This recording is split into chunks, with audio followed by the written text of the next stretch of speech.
I'm going to teach you 10 things that you should never, ever say when you speak English. If you are learning English as a second language, there's a pretty good chance you've made at least one of the mistakes I'm going to talk about in today's video. They're super common, and most of them have to do with grammar. The problem with grammar, or the reason why grammar can be difficult, is because even a small mistake sounds wrong to native speakers. And you'll see as we go through the list today that most of these mistakes are very, very small. So they're hard to catch, they're hard to correct, and that's why I want to make sure you never make them again. Now, before we start, my name is Michael Anton. I'm the founder of English at the Ready. It's my goal to make you fluent in English. So, 10 mistakes that you should never make in English, 10 things that you should never say. Make sure to watch until the end of today's video because number 10 is actually the most important. Now, number 1, I am agree. I am agree. I hear this all the time. The correct way of saying this is I agree. Subject, verb, I agree. Not I am agree, but I agree. I completely agree. I entirely agree. Not I am agree, but I agree. You could say I am in agreement. I am in agreement. That's a lot more formal, maybe more common in a business environment, but never I am agree or I'm agree. Always I agree. Now, number 2, I did a mistake. I did a mistake. What's wrong with the sentence? We don't do mistakes, we make mistakes. I made a mistake. Not I did a mistake, I made a mistake. Be very careful. Number 3, he is married with his wife. We're not married with somebody, we're married to somebody. He is married to his wife. Not married with, but married to. You get married to somebody. Number 4, and if you speak French, and I think some other languages as well, but if you speak French, I know especially this can be difficult for French speakers. We never say, I have 28 years or I have 40 years. We don't use the verb to have, we use the verb to be.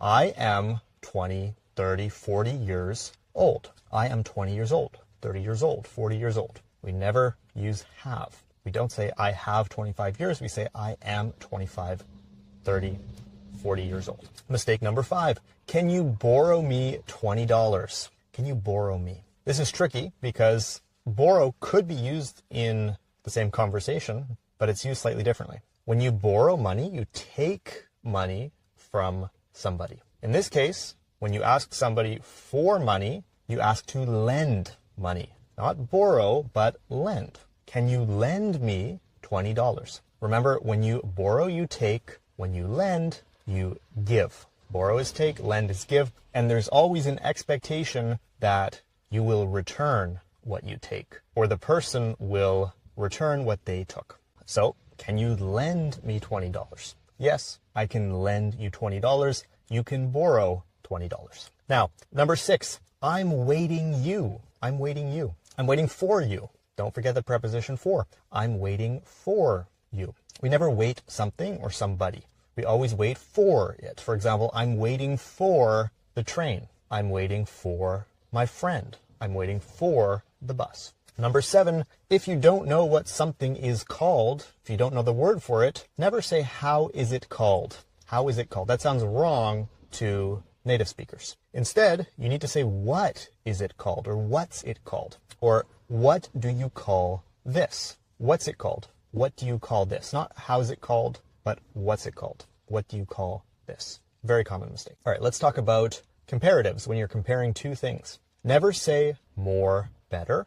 Never say more easier. Never say more faster. When we have "er" at the end of a word, it already implies a comparative. So we wouldn't use more because that's redundant. We don't need the word more when we have "er." Just better, easier, faster. Not more better, not more easier. Better, easier, faster. Now, how do you know when to add "er" to the end of a word, an adjective, and when do you add more? Well, it's actually quite simple. The rule is if you have a short word, now a short word is normally 1 or 2 syllables, generally you add "er."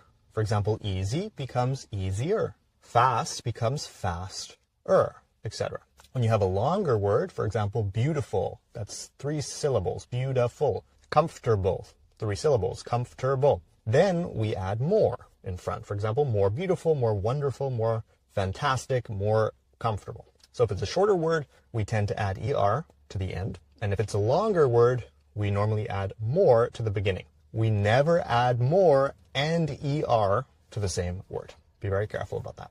All right, the next mistake on our list is one I hear all the time. I was actually with a friend of mine recently, and he spoke Spanish as his first language, and he told me he was boring. And I looked at him, I said, no, you're not boring. You're entertaining, you're funny. And then he said, oh, I mean, I'm bored.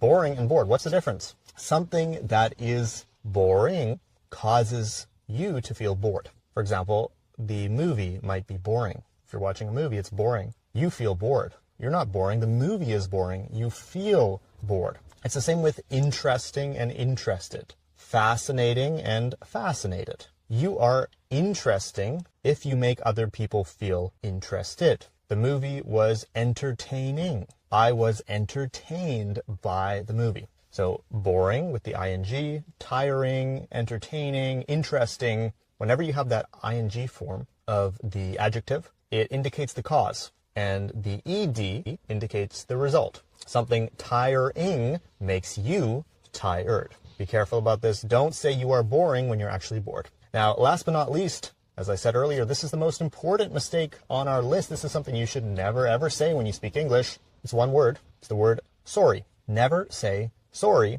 for your English. Never apologize for your level of English. Never apologize for the fact that you speak English as a second language, that English is not your first language. Never say sorry for that fact. There's nothing to be sorry for. There's no reason to apologize just because you don't speak English as a first language. Look, people don't care about your mistakes. If you get something wrong, if you make a grammatical mistake, and of course, we looked at a lot of them in today's video, but at the end of the day, nobody cares if you make a mistake. People are too focused on themselves. So there's no reason to apologize for your level of English, even if you make mistakes or you don't make mistakes. There's nothing wrong with speaking English as a second language. It makes you sound less confident. It makes you sound less secure in yourself. And that's not something you want. That's not the impression you want to give people. So don't apologize. Own the fact that you speak English as a second language. There's nothing wrong with that. But most importantly, never say sorry for your level of English. Hope you found this video useful. Let me know in the comments, have you ever said any of these things? Have you ever made any of these mistakes? They're very common. You're not alone. Of course, subscribe to English at the Ready here on YouTube. Leave a like if you found this video useful.